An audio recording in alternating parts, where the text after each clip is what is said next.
Now we're going to return back to the alternating bass that we studied when we were really kind of starting to jump to the next level there with our pick and work that alternating bass pattern.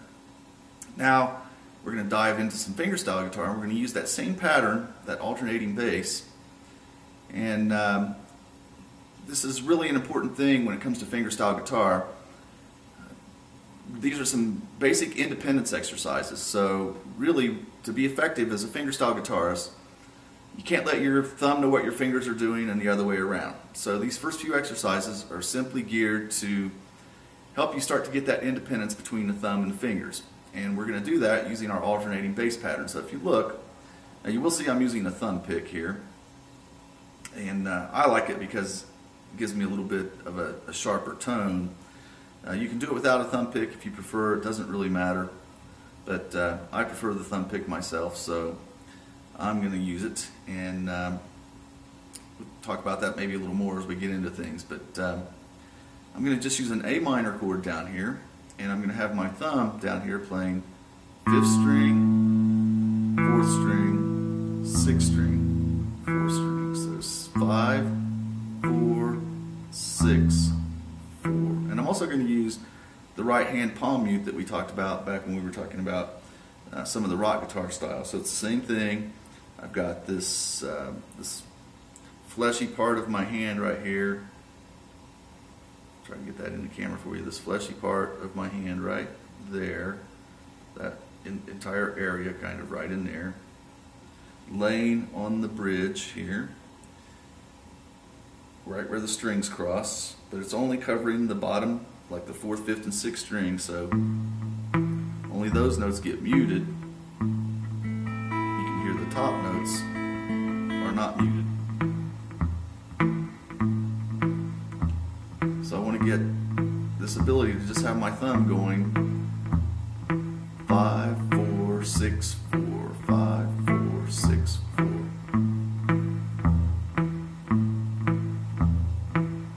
Just a constant pattern like that. Here's a little slower. 5, 4, 6, 4, 5, 4, 6, 4.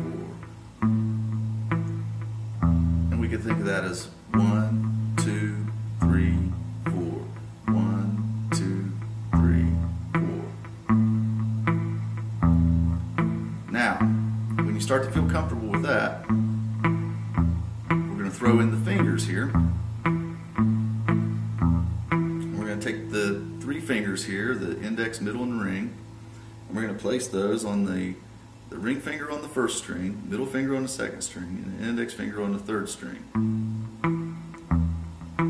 And now, every time my thumb hits the 4th string, which is the equivalence of beats 2 and 4, I'm just going to squeeze the chord. 1, 2, 3, 4. 1, 2, 3, 4. I actually put one in there on 3, and that might happen to you. That's because I can't talk and play at the same time. But when you're first trying to gain independence, that will sometimes happen because you just don't have the separation yet. So 1, 2, 3, 4. 1, 2, 3, 4.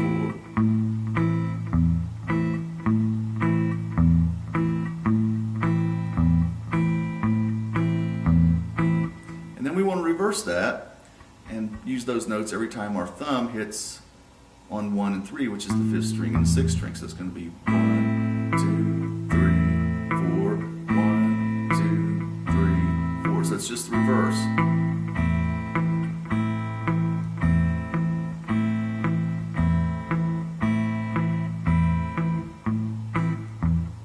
Here's the first one.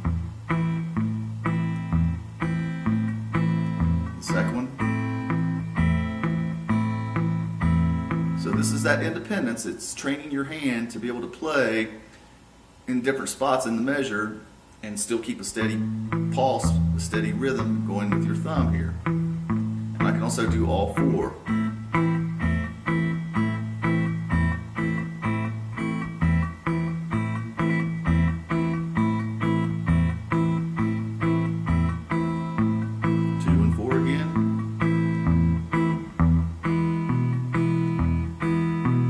Switched over to the E chord there.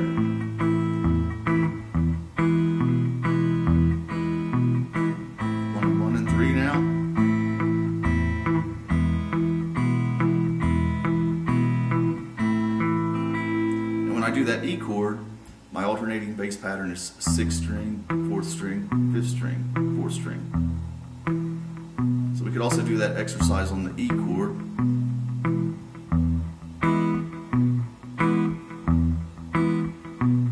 So there it is on beats 2 and 4, 1 and 3.